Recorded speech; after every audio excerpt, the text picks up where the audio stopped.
creo que en todas las formaciones o más en fisioterapia, cuando dosificamos ejercicios, siempre queremos cuantificar, ¿no? Tener estos parámetros para determinar la dosis o la prescripción. Y justo, ¿no? Cuando yo también tomé una formación de respiratorio y comentaba, ¿no?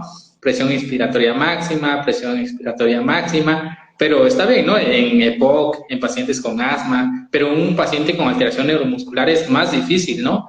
Se Y lo puede dijo. medir.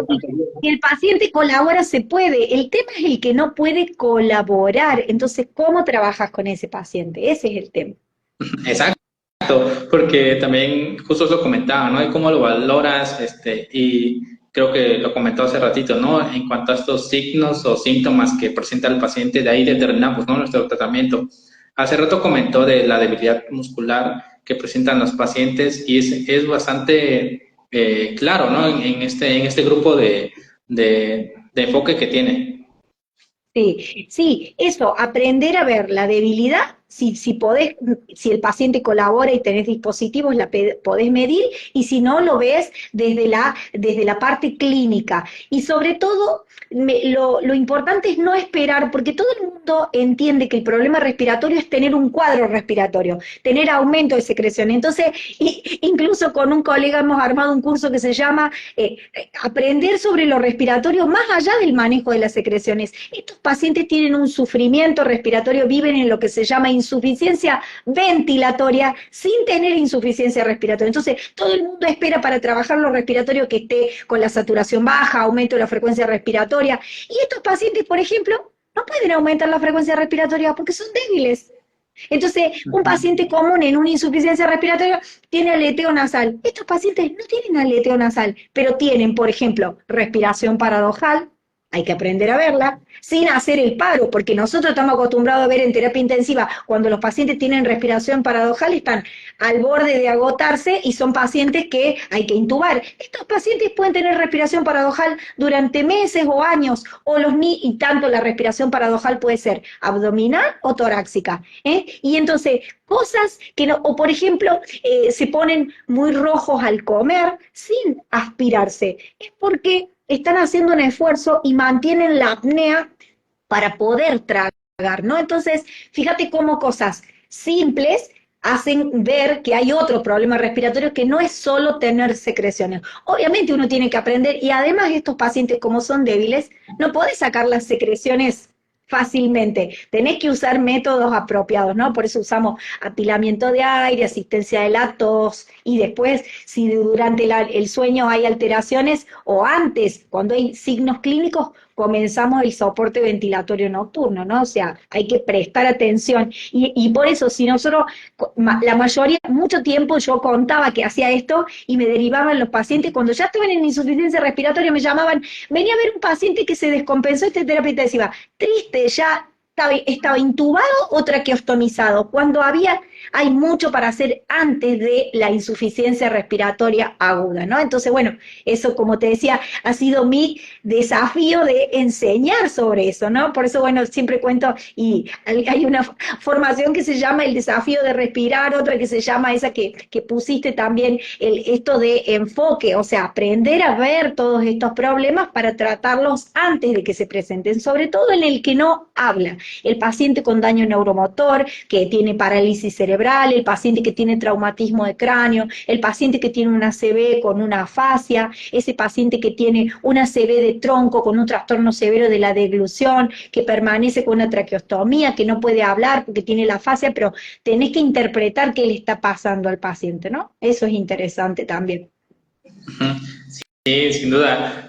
Y está bien complejo el área. Yo, cuando tomé la formación cardiorrespiratoria, pues mi área de enfoque es cardio, digamos, como que estoy más en esa área. Pero cuando llegó respiratorio sí lo sentí bastante complejo y se lo comenté, ¿no? Por Sí, mensaje que pues yo percibo sí. así fisioterapia respiratoria y más enfocándose en pacientes con alteraciones neuromusculares. Y hace ratito comentó sobre alteraciones vulvares que no tienen, que tienen, hay pacientes que tienen cialorrea. ¿Cómo abordas este tipo de pacientes, Lee? Y esos son los más difíciles. El tema es que, o sea, uno tiene que evaluar y se trabaja junto a fonoaudiología, ¿no?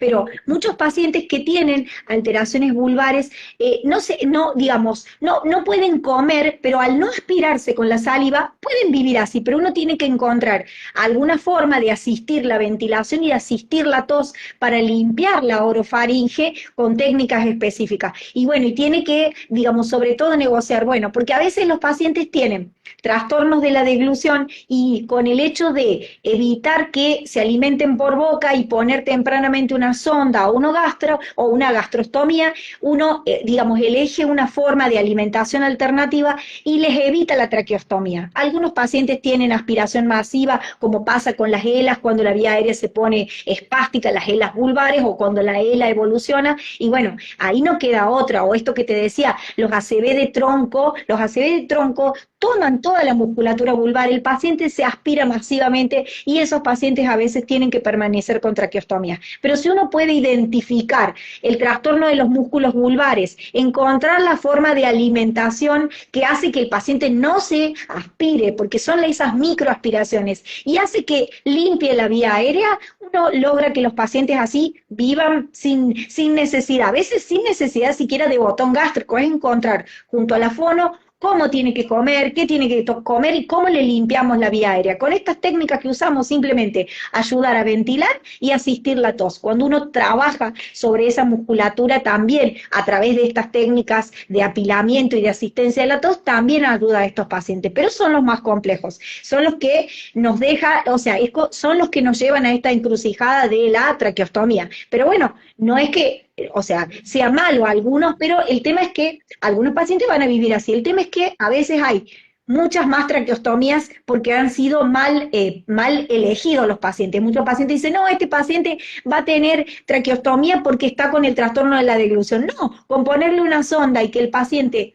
limite la alimentación por boca o ponerle un botón, no es el momento. Así, bueno, he ayudado a muchos pacientes a que no hagan traqueostomías tempranas, o sea, que no se tome una decisión anticipada. No es que uno no les va a dejar hacer la tráqueo si no queda otra para que vivan, sí, pero uno evaluando bien puede evitarles eso, ¿no? Entonces, es de lo más complejo, o sea, para lo inspiratorio, para los músculos inspiratorios hay mucho para trabajar y para el grupo expiratorio también. Los que nos dejan en muchas más limitaciones son los músculos de inervación vulvar, pero lo mismo se puede trabajar, mientras más temprano uno aborda y además conociendo la patología. Por ejemplo, yo tengo un paciente hace un montón de años que tiene una parálisis nuclear vulvar progresiva.